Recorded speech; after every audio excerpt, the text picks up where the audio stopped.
AutoZone and O'Reilly used to be the go-to places for customers whenever their cars broke down, with the belief, fast, accurate, timely rescue. But times have changed, and the shock began with the smallest things. One customer just wants to buy brake lights. The staff checking codes and selling items are smiling correctly. Got home, took it apart, completely wrong. Back at the store they said, "Are you sure you described your car correctly?" Then there was the issue of buying a 6 gas cap, which when installed caused a system-wide evap error. There are cases where a newly replaced remanufactured alternator is already making noise, or a newly installed starter has already failed. From small inconveniences to great anger, it's not just customers who are frustrated. Employees are also complaining about low pay, high pressure, and the fact that no one is being properly trained anymore. So what's causing both sides, customers and staff, to fall into a chaotic spiral? This video will reveal the silent changes that are infuriating customers across the United States. As the investigative team began sifting through hundreds of comments from AutoZone and O'Reilly customers and employees, a disturbing pattern emerged. Aftermarket parts were declining in quality faster than customers could recognize.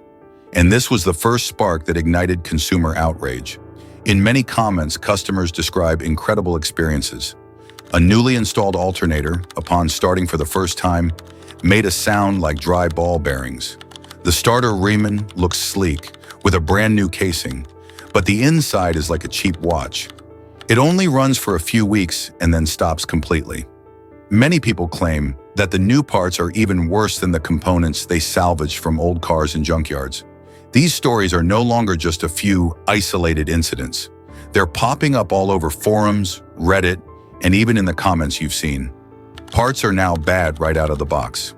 Another person said, "In the old days, the aftermarket was the economical choice. Now it's a matter of luck." These seemingly emotional statements are repeated in many states, many stores, and in various situations. Why do new parts break down so quickly? The painting that few visitors see. From anonymous employee shares, we discovered that the supply chain is undergoing significant changes. First, major brands are also changing their manufacturing locations. Many components that were once associated with durability are now being produced in cheaper factories. Not every product is bad, but the increasing defect rate makes customers feel like they're buying lottery tickets, not spare parts. Second, retail chains are under pressure to reduce costs. Increased operating costs forced the store to import cheaper components, which directly affected quality, and then cheap spare parts became the flagship product. To compete with online shopping, many stores prioritize importing cheap, high-profit products, but customers have to pay a double price. They spend money on replacing parts the first time, and then again. When all these factors combine, it creates a general feeling. The newer the goods, the faster they spoil. One interesting insight is the observation from mechanics. A lifetime warranty only means exchanging one defective part for another. For customers, a lifetime warranty was once a promise of quality. But when you have to go back to the store 2 to 3 times just to exchange the same part, the meaning of it disappears. And the question is, do customers want a free exchange? Or do they want an item that works correctly from the start? When quality decreases, customer trust decreases as well. But the quality of the parts is only the first layer in a comprehensive crisis. So what happens when quality decreases? Employees are undertrained, prices are high, and service is slower than before. That's when things started to spiral out of control. As we delve deeper into customer feedback loops, a big question arises. Why do the largest auto parts stores in the US allow employees to know nothing about cars right where they should know the most? The answer is not at all simple. It's a story woven from cost pressures, personnel changes, revenue targets, and even misguided customer expectations. When we approached anonymous employees, we received thought-provoking explanations. "I'm not paid enough to know as much as a mechanic. My job is just to look up codes in the system, not to diagnose cars. If I were as good as everyone demands, I'd be working at the garage already. The company wants us to sell more, not spend time on in-depth training." These sayings don't appear in isolation. They are repeated from many different states. If we compare the spare parts supply chain to a hospital for vehicles, We are witnessing doctors being replaced by people who only read instruction manuals, are skilled enough to administer medication, but don't understand the illness. Customers tell a different story.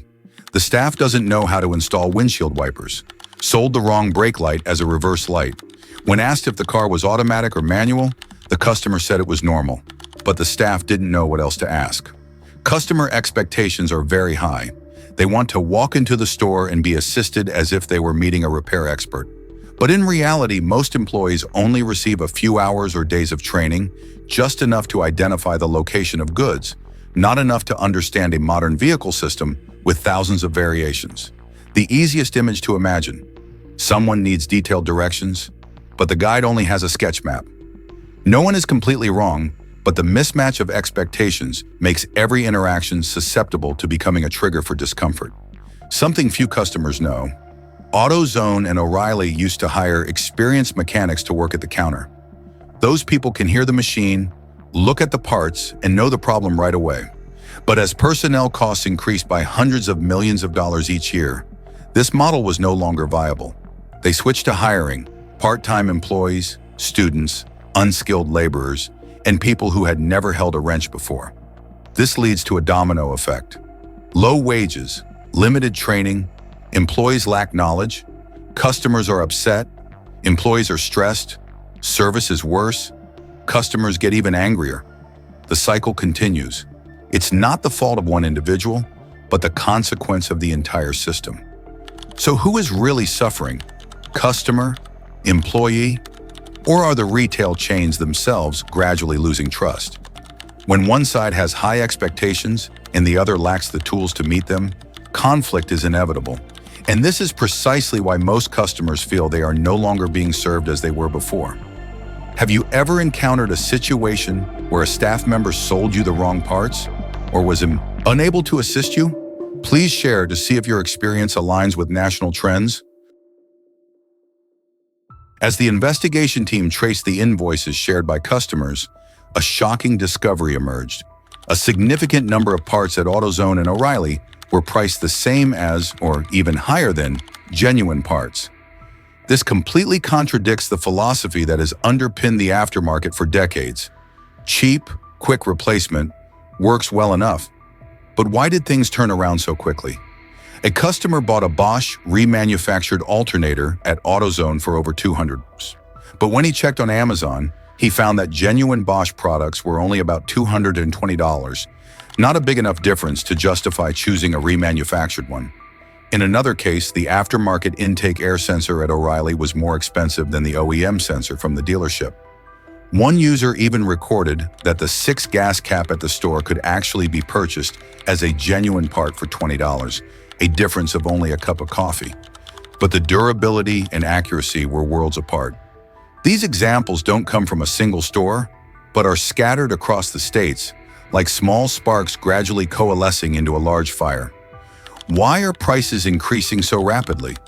Let's delve into the lesser-known underlying causes.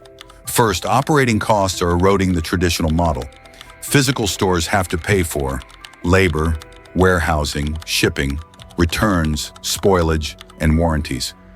Just imagine it like a pickup truck pulling a huge trailer behind it. The more cost, the more sluggish the engine. When inflation surges like relentless waves, every small expense is magnified. Second, the return rate is high and customers are paying for that portion. Many mechanics share. Remanufactured parts have a higher failure rate than before. When customers exchange goods, the store still has to bear the logistics costs, and these will be factored into the average selling price. In other words, good component buyers have to pay for bad component buyers. Third, pressure from online shopping. Amazon and Rock Auto can sell cheaply because they don't have the same overhead costs as traditional stores. The store was forced to raise prices to stay afloat, but customers compared prices with just a tap on their screens. Consequence: a $100 alternator from a store is easily compared to OEM components from the manufacturer that cost only a few dozen more, creating a sense of absurdity and even price gouging. If the parts are durable, customers may accept a higher price. If the parts are cheap, customers might accept lower quality. But when high prices are accompanied by many errors and poor service, the only remaining emotion is disappointment. And this disappointment isn't temporary, it's spreading. Customers are going online. Customers fix things themselves more often. Customers are losing trust in large stores. Employees are more stressed. A negative spiral formed. In your opinion, what bothers you the most? Rising prices, declining quality, or deteriorating service? And have you ever seen an aftermarket part that's more expensive than the OEM one? Please share so we can see the big picture. When observing dozens of AutoZone and O'Reilly stores from multiple angles, the investigation team quickly realized the tension between customers and employees is not an isolated phenomenon. It's like a pressure cooker on the stove. Everyone thinks the other person is at fault, while the real pressure comes from the underlying system at work. A significant portion of customers enter the spare parts store in a state of not fully understanding their vehicle. This happens every day. My car is regular. I need a brake light, the white one in the back, but it's actually the reverse light. Synthetic oil is recycled, right? What seem like harmless questions, when placed in the context of millions of car models and thousands of spare part variations, make the consultation process a guessing game. Customers believe that the staff can tell just by looking, but in reality, the structure of a modern car is as complex as a maze with hundreds of branches. Even a small piece of incorrect information, such as the engine, version, or drivetrain, will make the part sold completely wrong. From here, a seed of conflict is sown. Guests think the staff are incompetent. The staff think the guests are dishonest or uncooperative. But the story doesn't just lie with the customer. Many employees recounted that they were constantly blamed for situations beyond their control. Customers choose the cheapest parts to save money, then complain when they don't work as expected.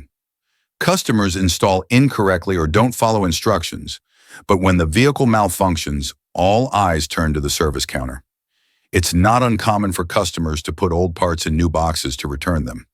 Some people even use the tools and then tell me they haven't used them so they can get a refund. One employee quipped, "We're like sentinels on the front lines, but our only weapon is a product code lookup keyboard."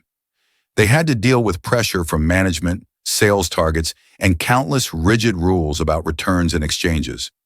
But the customers only see the surface. They don't help me.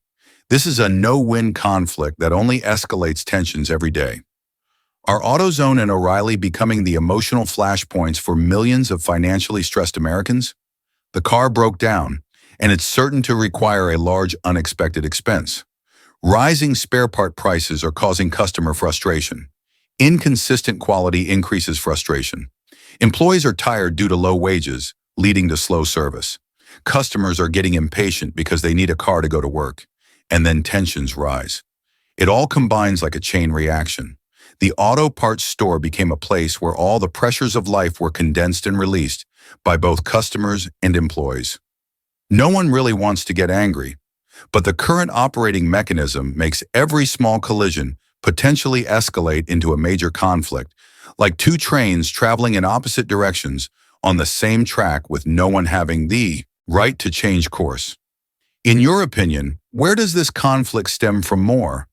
Lack of knowledge on the part of the customers, or lack of support from the system for the employees? Have you ever witnessed any tense situations at the auto parts store? Please share so we can get a clearer overall picture.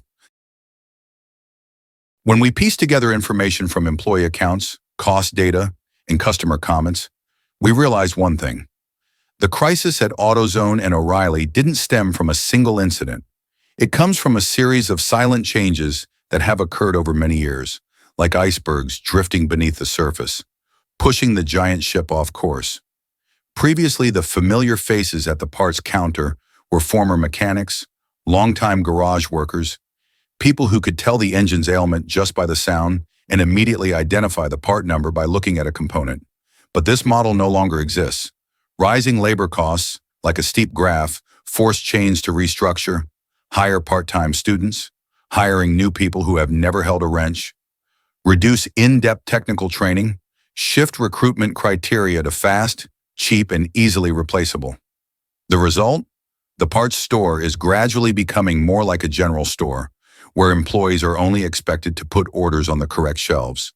lacking the background to explain why a faulty sensor can cause the entire system to fail. And this is the first piece of the crisis, a lesser-known fact. After the pandemic, many traditional suppliers reduced domestic production and switched to lower-cost raw materials. This creates inconsistency in quality. The top backpack is fine. The fourth batch has many errors. The next batch's quality is unpredictable. For customers, each defective product is like a needle prick to their already weakening trust. For employees, it's just another return. Another point of stress with customers. If you've ever tried looking for parts online, you'll see. It's cheaper, clearer information. Comparing by VN is more accurate. No need to wait for staff to look up the code. In the retail industry, this is not just competition. It's a shift in consumer habits. Just like people move from taxis to ride-hailing apps. Smooth but irreversible. AutoZone and O'Reilly are gradually losing their DIY customer base, which has been a revenue pillar for decades. And when the regulars left, the financial pressure piled up on each store. Inflation isn't just a number in a report. It's reflected in increased rent. Shipping costs have increased. Salary costs are increasing. Inventory costs are increasing. As costs inflate, chains are forced to push cheaper, higher-margin items. Despite knowing these products have quality risks, the system is forced to use them to maintain a livable profit margin. It's like a person tightening their belt. It hurts no matter where you cut, but you can't survive without cutting. What changes do you think are the biggest reason for AutoZone and O'Reilly's decline? And is the traditional spare parts store model still relevant in the age of Amazon dominance? Please share so we can all see the changing landscape of the entire industry more clearly. When compiling over 1,000 comments, stories, and feedback from across the United States, a message rings out more clearly than any number. Customers no longer trust AutoZone and O'Reilly as they once did. And in any industry, trust is always the most valuable asset. When it cracks, everything else is just a coat of paint waiting to peel off. In many comments, viewers wrote the same sentence. I only go to AutoZone or O'Reilly when it's absolutely necessary. The sentence is short, but it carries a great deal of emotion. When a brand shifts from a place you trust to a place you reluctantly visit, it's no longer a matter of service. It's a breakdown of the relationship. It's like a restaurant that used to be your favorite suddenly becomes your last resort when every place else is closed. Customers are still coming, but they're no longer happy, no longer trusting, and certainly no longer loyal. In previous years, there were two main options for buying spare parts, shops or brand dealerships, but now a new ecosystem is emerging, like roots spreading through the earth. Rock Auto, low prices, accurate part lookups, home delivery. Amazon, order in the evening, receive the next morning. Costco, fewer items but transparent and good quality control. Junkyard, genuine used car parts, sometimes more durable than new parts. Brand dealership, a little more expensive, but you're paying for peace of mind. AutoZone and O'Reilly are almost caught between a web of alternatives, much like a city that was once a commercial hub but is now bypassed by new highways. When customers have too many choices, trust becomes the deciding factor. And this is the piece that the two chains are losing the fastest. When fewer customers come, revenue for each store decreases. They have to reduce staff or switch to hiring part-time employees. Fewer employees, more workload, increased stress. Stress reduces service quality. Waiting times increase. Increased waiting time. Greater customer dissatisfaction. And customers are disappointed. They choose to buy online. This vortex is like a car that's lost its oil. The more it runs, the hotter it gets. And the hotter it gets, the easier it is for the engine to break down. The problem isn't with one part, but with the entire system lacking lubrication, which is customer trust. In the interview, a customer said, I'm not angry about the faulty parts. I'm angry because it feels like no one cares when I need help. Another person commented, I don't expect perfection. I just want to feel like I'm being treated fairly. Customer trust is eroding, gradually diminishing, not breaking all at once. That's the most dangerous change in any service industry. Customers no longer get angry. They choose to quietly leave. In your opinion, how important is trust when buying spare parts? Do you choose a store, a brand dealer, or buy online? Do you think AutoZone and O'Reilly will improve in the next few years? Or is this a sign of a deeper shift in the entire industry? Please share so we can see the changing landscape of the spare parts market together. AutoZone and O'Reilly may still be the industry's top two giants in auto parts, but what's happening shows one thing clearly. When trust falters, every business model can crack. And the crisis we just analyzed isn't just a story about spare parts. It's a story about how a system of operation is changing under economic, personnel, and consumer pressure. Now I'd like to hear your opinion. Have you ever had any problems at AutoZone, O'Reilly, or any other auto parts store? What do you think is the most fundamental root cause of the current crisis? Please share in the comments section. This is where we expand this investigation together. If you find this video helpful, don't forget to hit the like button, subscribe to the channel, and turn on notifications so you don't miss the next analyses. This video is based on public information, audience comments, and independent observations. All analytical content is non-representative and does not accuse or assert specific wrongdoing by any individual or organization. See you in the next video.